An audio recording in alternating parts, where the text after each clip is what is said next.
여전히 살아서 말하는 믿음, 이렇게 말씀의 제목을 지어보았습니다. 여전히 살아서 말하는 믿음. 히브리서 11장은 믿음장이라고도 부릅니다. 믿음에 대하여 설명하고 또 그 믿음의 좋은 본보기들을 예시로 들어서 참된 믿음을 가진 사람들은 어떻게 그 믿음을 증명하였는가, 눈에 보이지 않는 믿음이라는 증거를 어떻게 눈에 보이게 나타내어 그 믿음의 증거로 살았는가, 그 믿음의 증거로 행동이 나타났는가에 대한 설명을 붙이는 장입니다. 이 믿음의 모범을 제일 첫사람인 아담이 아니라 제일 첫 순교자인 아벨을 하나님께서는 예시로 들면서 그 이후에 그의 순교적인 믿음을 따르는 많은 이 믿음의 후배들을 나열하셨습니다. 아벨은 창세기 처음 부분 4장에 이제 나옵니다. 거기에 보면은 가인과 아벨의 제사가 언급되고 그 제사에 대한 각자의 행동과 또 하나님의 반응, 그리고 그 후의 결과까지 기록이 되어 있습니다. 아담이 자녀를 낳아서 처음엔 가인을 낳고 그 다음엔 아벨을 낳았습니다. 그래서 가인이 형이고 아벨이 동생입니다. 이 두 부부, 아담 부부는 죄를 짓고서 하나님께 용서를 받을 때 피의 속죄를 배웠습니다. 양 가죽으로 하나님께서 지어 입히시는 따스한 덮어주심을 배웠습니다. 그리고 죄의 용서에는 피의 제사가 없으면 안 된다 하는 것을 분명히 배웠습니다. 그리고 그것을 분명히 사랑하는 자녀들인 첫째 아들 가인에게도 알아들을 수 있을 때부터 가르쳤을 것이고, 또 동생 아벨도 그 아벨이 인식을 할 수 있는 어느 정도 머리가 될 때쯤엔 그때부터는 열심히 가르쳤을 것입니다. 부모로서 자녀에게 올바른 신앙을 가르쳐 주는 것보다 큰 일은 없습니다. 그리하여 각자가 하나님께 올바른 바른 신앙을 가지고 스스로 살아갈 수 있게 하는 것, 이것이 부모가 자녀에게 해줄 수 있는 가장 큰 유산입니다. 그런데 또 부모가 이 아벨 부부가 가인과 아벨에게 아담 부부가 가인과 아벨에게 그렇게 열심히 신앙 교육을 똑같이 했을 겁니다. 같은 내용을 가지고 같은 열심을 가지고 했을 겁니다. 그런데 그 결과가 너무나 극명하게 달랐습니다. 받아들이는 이 자녀들의 마음가짐이 또 그 안에 있는 그 믿음이 어떠한 것이냐 한 차이가 있었습니다. 아벨은 자기가 경작하여 농사꾼이었습니다. 그래서 경작하여 얻은 첫 수확을 하나님께 제물로 바치고, 동생 아벨은 양측이었습니다. 그래서 제일 처음으로 얻은 양의 새끼를 하나님께 제물로 바쳤습니다. 이때 양을 드렸을 때에는 기름을 드렸더라 하고 들어 있습니다. 양의 기름을 드린다 이 말은 양을 죽여서 그 기름을 빼어서 그 기름으로 하나님께 드렸다는 말입니다. 그리하여 우리는 이 구약 이후에 나온 율법에서 아벨이 어떻게 예배를 드렸는지 그 모습을 유추해 볼 수 있습니다. 하나님께서는 양의 기름을 태워 그 연기가 하늘에 올라가 하늘에 계신 하나님께 닿도록, 그래서 하나님께서 흠향하시는 기뻐하시는 제사를, 피의 제사를 드리도록 이렇게 명령하신 것을 보니 아벨은 이미 율법이 있기 전에 하나님께서 원하시는 그 예배의 모범을 잘 따랐다고 볼 수 있겠습니다. 만일 그리 아니하였더라면 하나님께서 아벨의 제사도 받지 않으셨을 것입니다. 하나님께서 받으시는 예배는 하나님께서 정하신 방법대로 예배할 때만 받으십니다. 가인은 열심도 있었고 지식도 있었습니다. 자기만의 지식도 분명히 있었고 자기만이 가지고 있는 신앙이 있었습니다.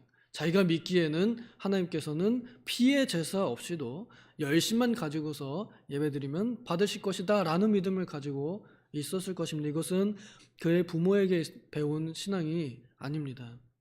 자기 생각입니다. 결국에는. 그리하여 가인과 아벨의 제사에서 우리가 볼 수 있는 것은 겉으로 볼 때는 똑같이 믿음이 있어 보이고 똑같이 열심히 있어 보이지만 그 사람 안에 어떠한 믿음이 있느냐는 분명히 차이가 있을 수 있다는 겁니다.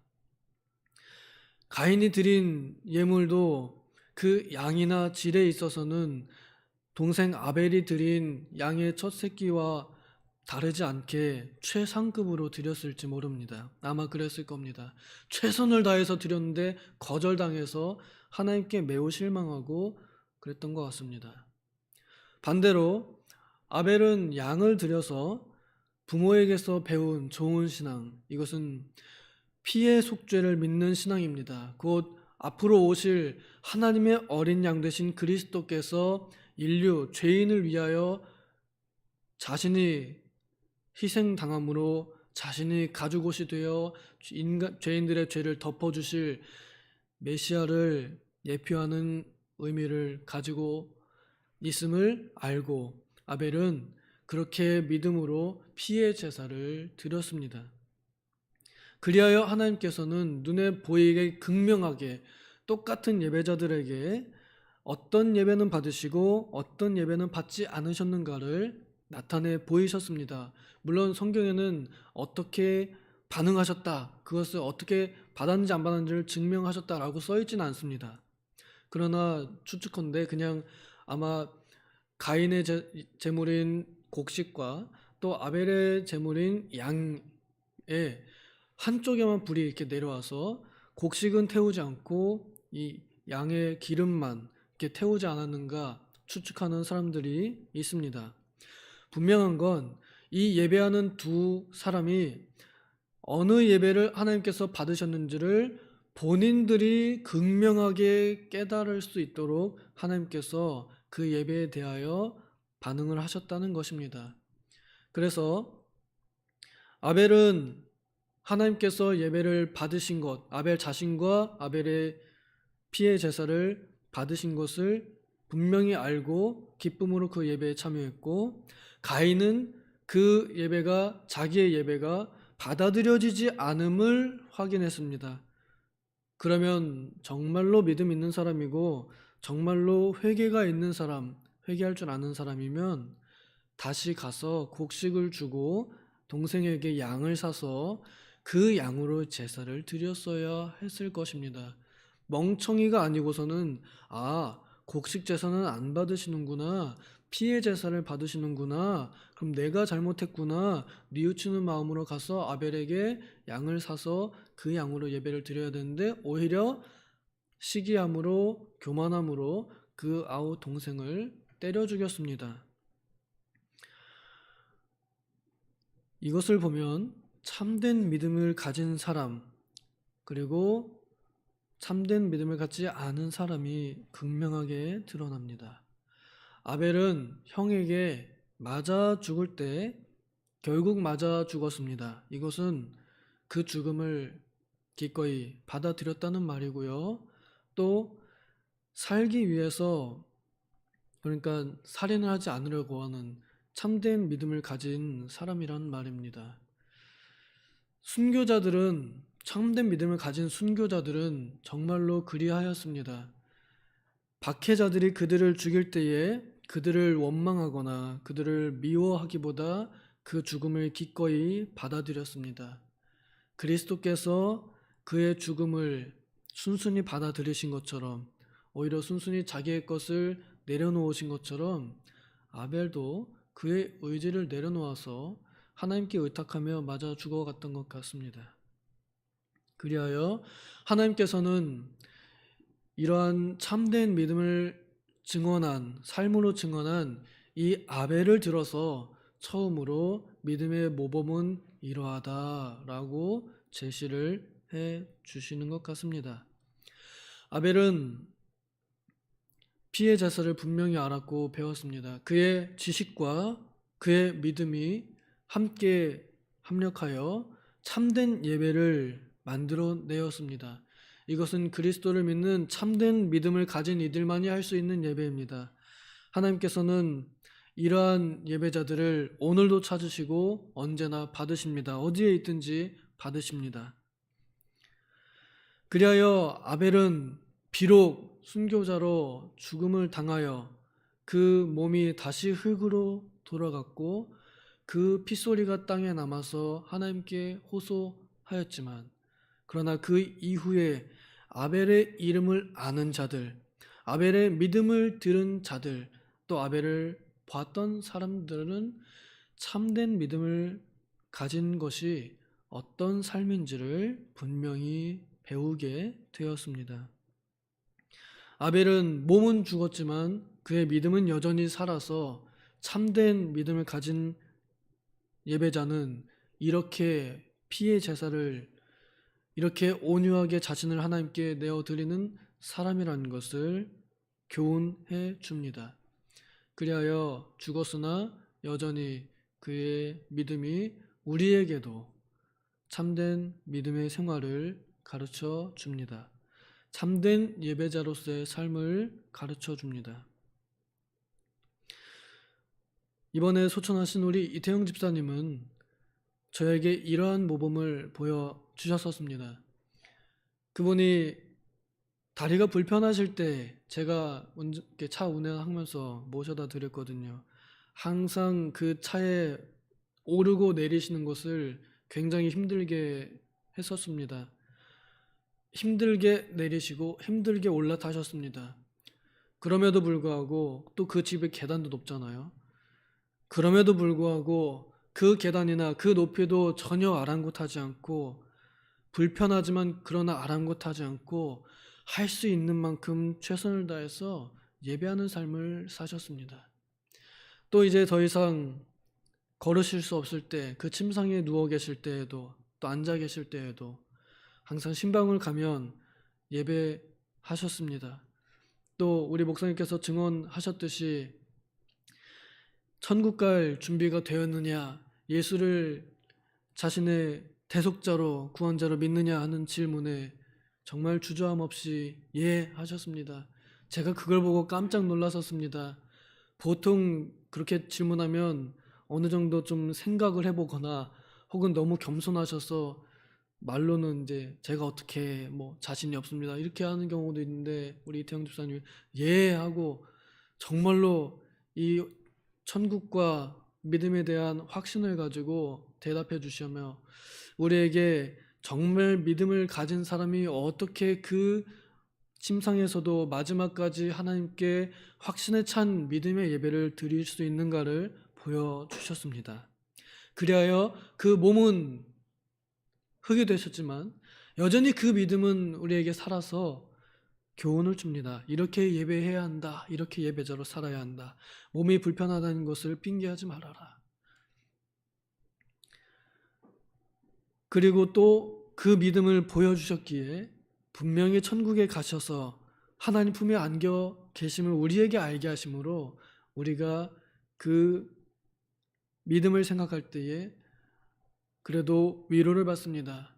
지옥 갔다라는 확신을 가지고 우리가 괴로움에 빠지는 것이 아니라 천국에 가셨다 하는 확신을 가지고 우리의 마음을 평안하게 합니다.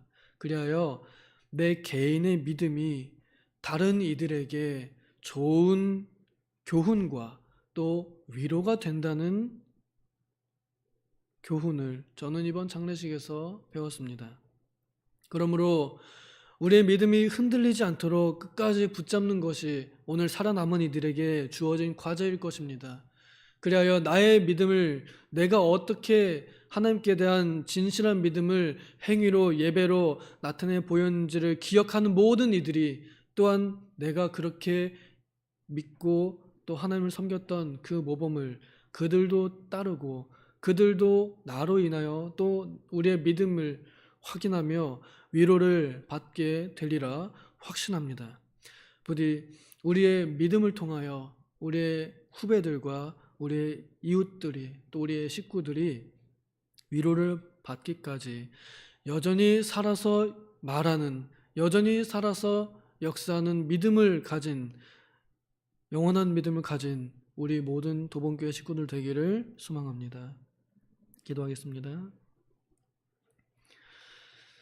하나님 아버지, 인생은 풀과 같이 아침에 피어 꽃이 피어 저녁에는 그 꽃이 시들어지는 한날의 풀과 같다 하셨습니다.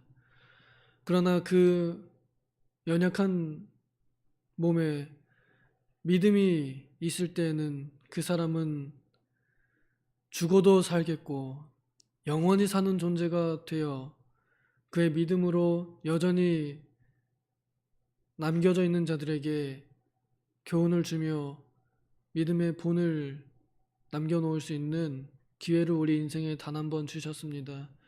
어떠한 믿음을 가져야 하는지 하나님 우리에게 성경을 통하여 가르쳐 주셨고 또 우리의 많은 믿음의 선배님들의 삶을 통하여 참된 믿음을 가진 사람들이 어떻게 하나님을 예배하고 섬겨야 하는지 또 어떻게 마지막을 마무리해야 하는지도 보여주셨습니다.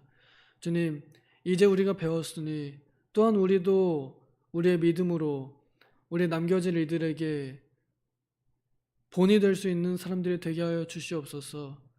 아벨이 참된 예배의 모범을 보이며 여전히 우리에게 그 믿음으로 이렇게 피의 제사를 드려야 한다고 말하는 것처럼 우리의 신앙도 우리의 자녀들에게 그렇게 예배해야 한다고 말해줄 수 있을 만큼 우리가 믿음의 본을 그리스도를 잘 따라가는 사람들 되게 하여 주시옵소서. 감사드리며 예수님의 이름으로 기도하옵나이다. 아멘.